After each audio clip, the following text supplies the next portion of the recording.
Good evening, good evening, good evening, good evening. Having fun, having good time here. Just wanted to bring up a little conversation I've been having going on here for a couple hours now. A gentleman in the beautiful state of North Dakota. A gentleman in the beautiful city of North Dakota. His name is Abdirahaman. Abdirahaman Sulub.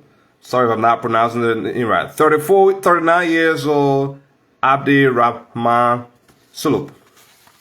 So what happens while we're gathering is that he was heading from Fargo to Moorhead. Okay, he was heading from Fargo to Moorhead, and this incident was reported a couple of days ago. It was reported on the 4th of November, a couple of days ago by the Valley News in North Dakota. And while he was heading there, somebody, a victim, said that he flipped him up. And I'm yet to understand what that flip up could be. But flipping up means you use the middle finger gesture. You cut him off in traffic or did something inappropriate that is not traffic etiquette, strange, dangerous. He cut him off. Flip him off. That's the word. Flip him off. And so this person was angry about Abdirahaman flipping them off. So he's headed eastbound on 94, eastbound to Moorhead, and both of them were heading the same direction. So according to what we gathering, Sulub said that the person who accused him of flipping them off followed him all the way to his house. And what happens unique to the story is that both of them live in the same community. Both of them live in the same community. Both the victim and Mr. Abdirahaman Sulub, 39-year-old, who in the Fargo Moorhead area.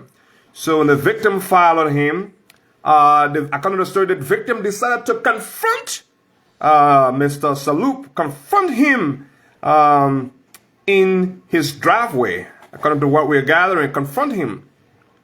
So Abdirahaman said the victim has been tailgating him on the freeway and driving erratically on the freeway,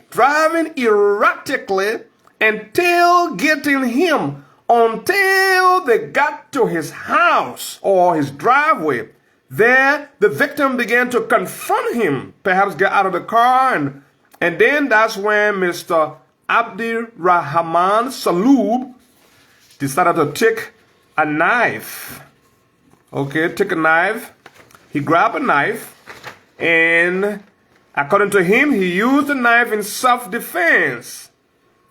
And because the victim was following too closely and had followed him to his house.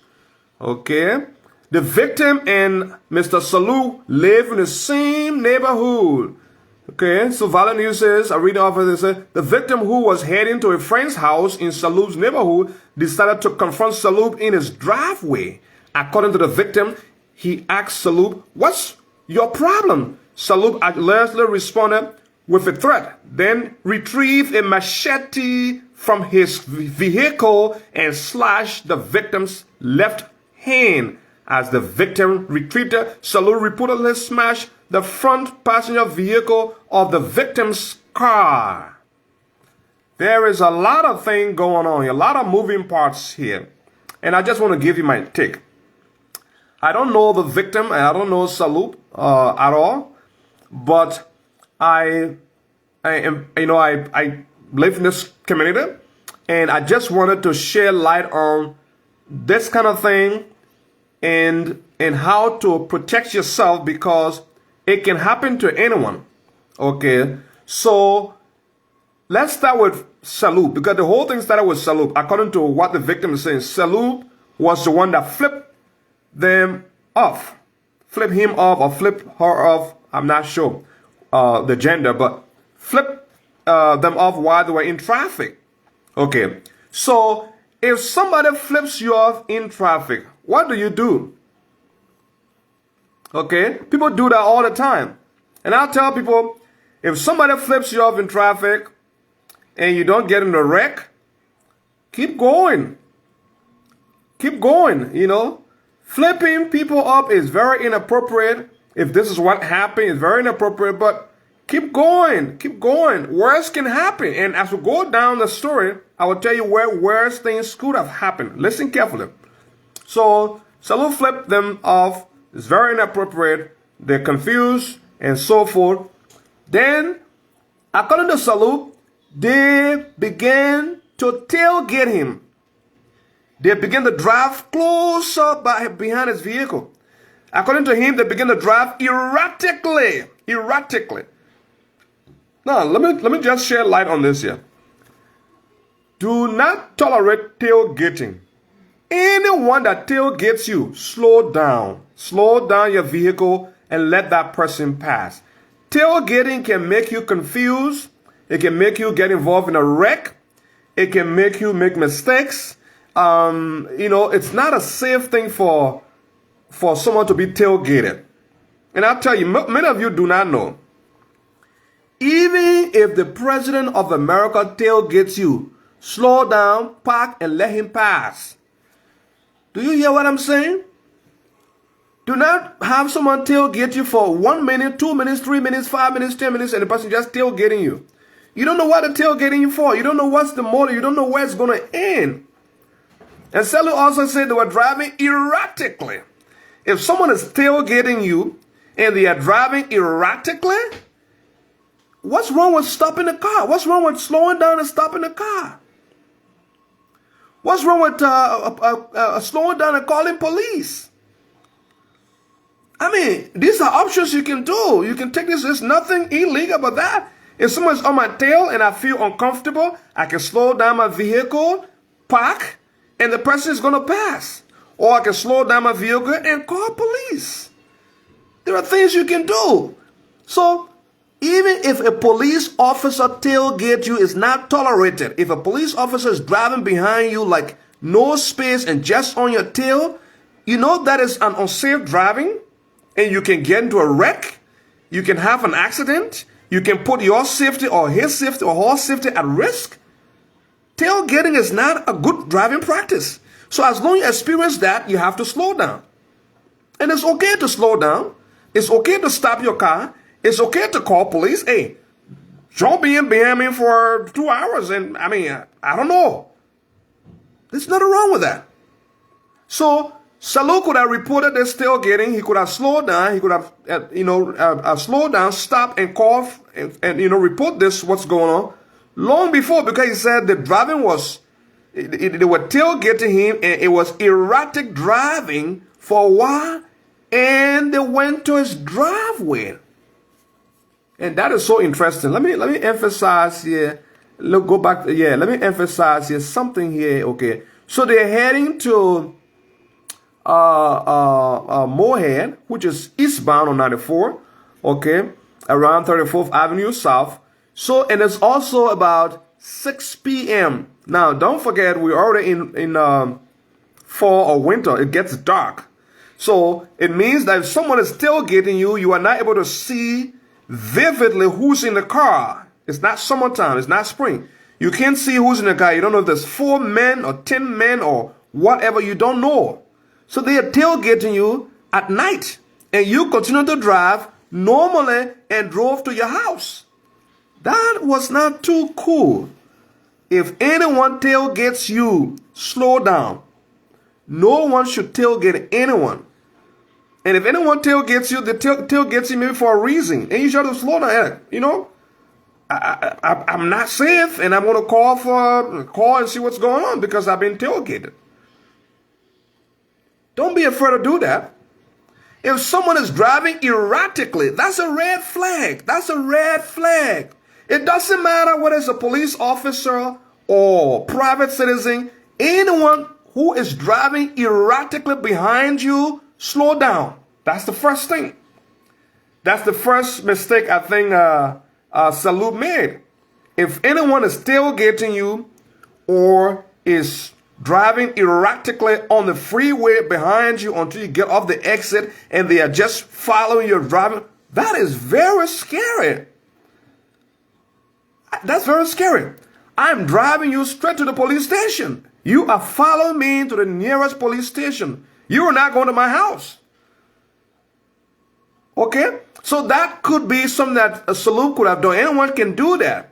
If someone is tailgating you, if someone is driving behind you erratically, it's after 5 p.m., it's dark, you can't see, you don't know what is going on, and you already know that there is a brush, or maybe you flip this person off, or you think this person is driving in a targeted and aggressive manner towards you or your person.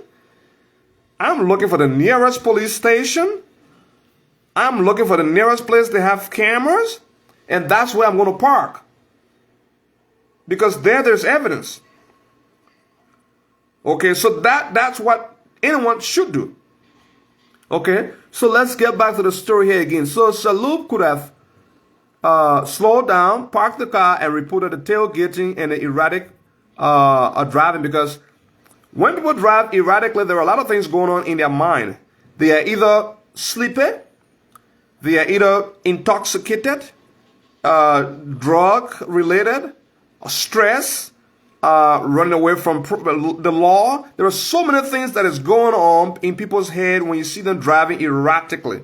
Even if they are on their phone and driving, stay away from that kind of a situation, because there's a lot of red flags. If someone is driving on the freeway and they are on their phone, stay away. How much more someone is tailgating you and driving erratically and following you to your house? So Sulub went to his house, parked there, and here comes the victim. The victim pulls up and confronts. Now watch the word confront. Now the victim made a mistake.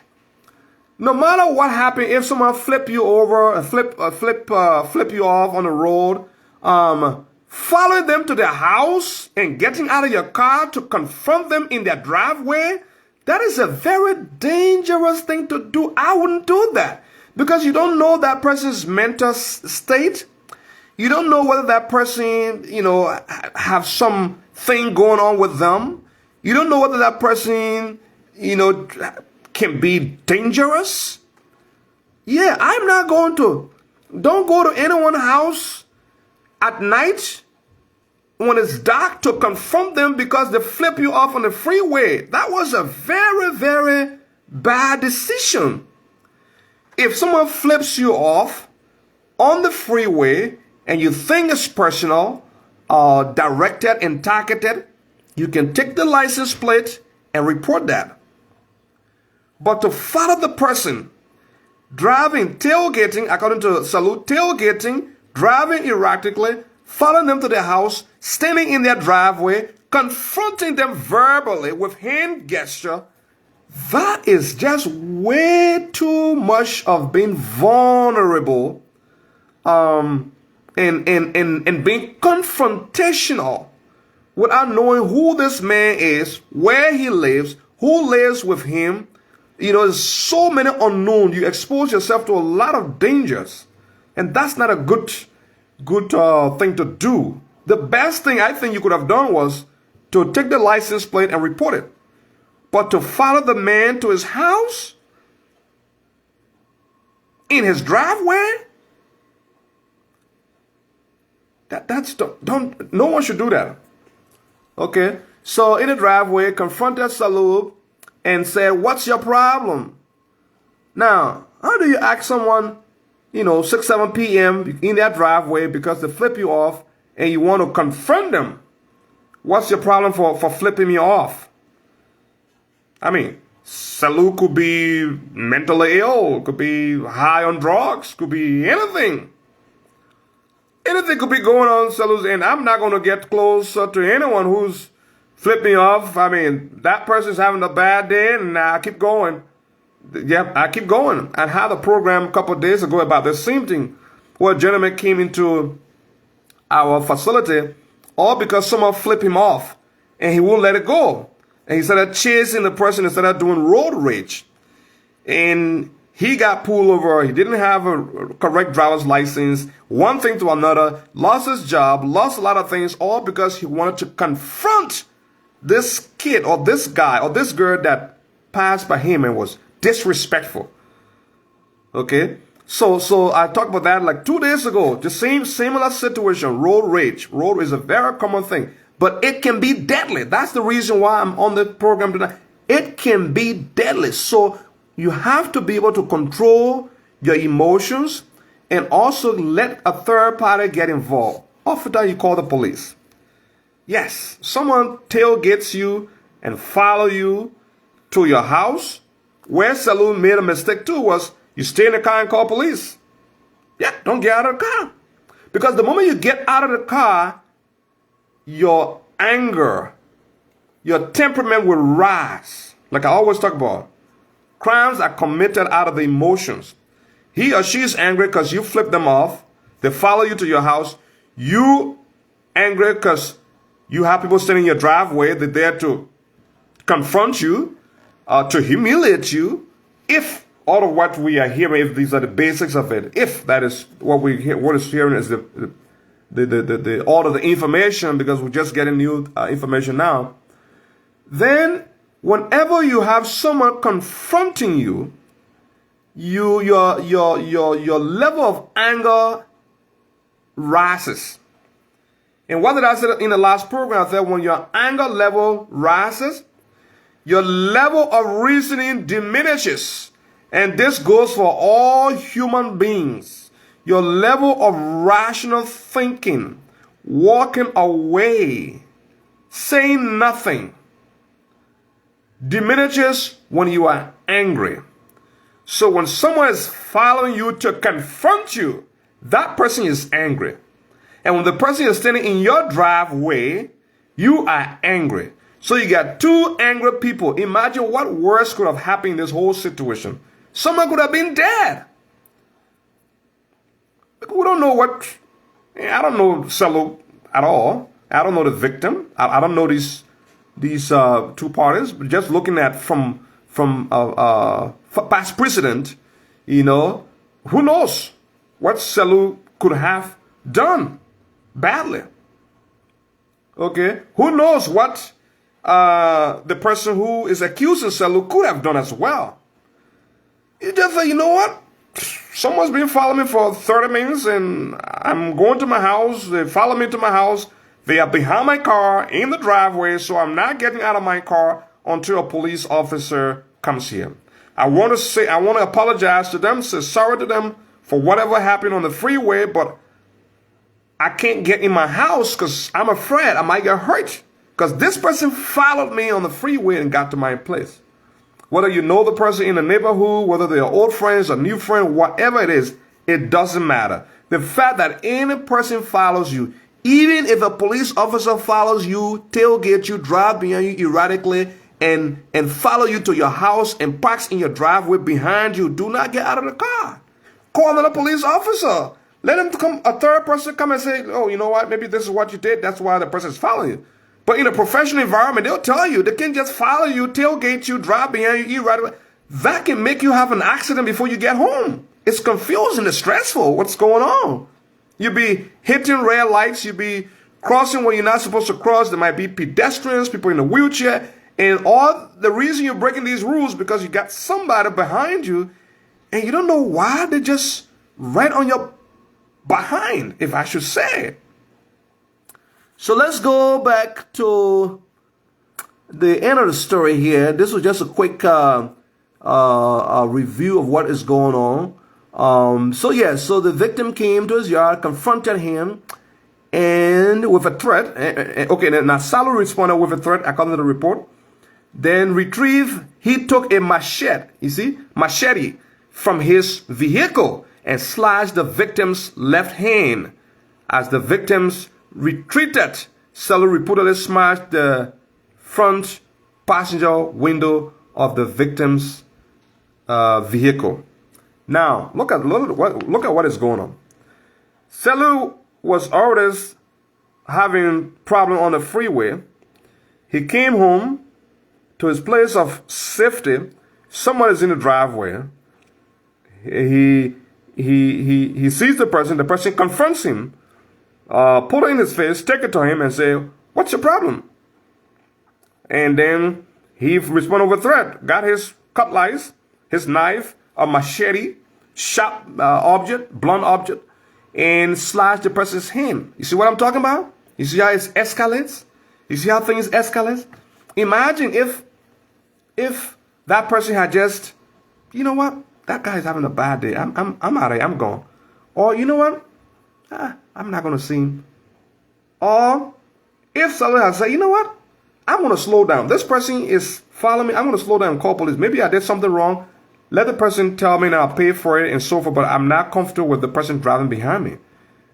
But he let that follow. It escalates. When things goes bad, it goes really bad. And what happened, to be very frank, it could have gone really, really bad. I'm not saying that getting the wrist slash and looking at second degree assault charge, I'm not saying it's not important. I'm just saying because the both parties were at each other's neck trying to do more than the other person. So the person came and said, what's wrong with you? Sulub has to show that there's nothing wrong with him. Something wrong with that person. So he got to show up more, stronger. That's the problem. That's how crimes are committed. Is people trying to prove that they are more right than the other person. People trying to be, fighting to be validated. I'm right. Yeah, I'm right. Or you know what? If you throw a stone, I'm going to throw a stake. You see, this is what leads to these things. So whenever you sense it, you got to cut it off immediately. That's why we have law enforcement. Things happen you don't understand. It could be one of these people were wrong. One of the people started it. It could be this was not really a big deal at all. But the both parties wouldn't let go. The victim wouldn't let go after being flipped up in traffic on the freeway. They followed him, tailgated him, drive erratically and went to his doorsteps. They won't let it go. And then it stopped there. They got out of the car and took it to him, put it in his face. What's wrong with you? Sulub said, nope, nothing wrong with me. I'll show you what's wrong with me. I'm going to show you what's wrong with me right now. Come on, folks. Take it easy. Just relax. We're going to get to the bottom of this. I'm going to close here in a minute. We're going to get to the bottom of it. But all I can tell you, the lesson here is anyone who tailgates you, that's not a good sign. Anyone who drives erratically behind you, slow down and park. You don't have to be in front of anyone. Even if President Trump drives erratically behind you, slow down, let him pass. I mean, you don't have to be in front of anyone who's driving erratically behind you. It's not a crime to slow down. Even if a police officer drives behind you with 200 miles an hour speed, slow down. That's why when police are coming to tell you, sir, you know, slow down the road, because when people are driving behind people with such a speed, you can have an accident. Could be Sulub was running somewhere, something very important. Could be the victim had other things going too, something important. They didn't want to be flipped a couple of times on the freeway. Who knows? So we're still following this case, but as for now, Sulub is charged with second degree assault. Okay, the witness in Sulub's car corroborated his line of the story, agreeing with his account. You know, stating the victim was following too closely on 94, and that would have been enough. Okay, too closely on 94, and she feared. Look at this. And she feared collision. She feared accident. The same thing I just saying. She feared something bad was going to happen because the victim was following too closely. That was enough to slow down, show your signal that you're about to exit or slow down. And then when the person kind of give you a little space, if somebody's following you slowly and you show your right turn signal or your left turn signal, or you slow down, maybe, you know, like that, the person will get off because the person will not want to destroy their car. They will get off. And then you will prevent that. That could have been, like I said, this could have been worse. This could have been an accident This could have been something dangerous from the victim or from Sulub, from whoever. The two parties, this could have ended very, very badly. So if you're driving, especially at night time, and anyone tailgates you, slow down. If it's a dark corridor, slow down. Even if a police officer pulls you over, you're not sure, or you don't feel safe in that specific area, slow down. Slow down and tell him why you feel unsafe. Okay, slow down and tell him, so look, I slow down, but I don't want to be processed or pulled over here because it's a dark area. It's very lone, it's very isolated. Is it possible we can move to the area that is lighted? Most reasonable people will say yes. For his safety and your safety. People want to go home. Everybody wants to go home, right? So if you tell somebody, say, look, yeah, you pulled me over here, but this is a very dark corridor. It's very dark. And I know your lights are there, but is it possible we can go to a much lighter place, to the gas station? Yeah. Most people will say, yeah. You're not going to jump out of the car or something. No, you're not going to tote the car on your back or something. Yeah. It's safe for me, of you. I will be able to answer your questions. I'll be able to show you what I have in my car so I don't try to take something from the glove compartment. And because you can't see it, you assume it's something bad, right? So people do that. So if you can do that, you can have that kind of a conversation with an officer who took oath to protect property and life. What much more if somebody who is just driving behind you and you don't even know who they are, what's their motive, and they're just telling you like that? Slow down. Call the police. And if you get to your parking, your driveway, and somebody's still behind you, do not get out of your car. Do not. Because the moment he got out of the car, that's when he was confronted. You see? So this is about a lesson that we all can learn. The main thing for this program is a lesson that you can learn. Do not get out of your car if someone has been driving erratically behind you for a while and they come to your door, come to your house. Do not get out of your car. Let a third party come and ask and say, hey, this guy said you've been driving behind him. He's in his driveway. What happened? Oh, this guy flipped me off. So that's why I'm behind him. So you follow him to his house to confront him. You see what I'm saying? So that question will make the person to know that, okay, yeah, maybe I've gone too far. Because guess what? What people do, they will do again. Yeah, what people do, they will do. If Sulub flips people up all the time, they will not be the only people to flip out. He will just be flipping people off on the road. Maybe that's what he's into. So why go for that bait if Sulub is into flipping cars, flipping people off all day? Why should you be the one to confront him and take it to him? That's a lot of responsibility there to take it to him. Could be some people that's what I like, flipping people off. So just be mindful, be careful. Some battles are really not really worth it. Okay? They're not really worth it. You know? But look at what could have happened on the 4th, or the night of the 4th. Bad things could have happened to maybe two well-meaning people. Two great people, two great families, could be hurt, or one family could be hurt. So let's be careful. Call police. Call police. And even if you're not sure, ask the police. Ask them. Tell them your fears, and they will listen. All right? Well, talk to you later now. Bye.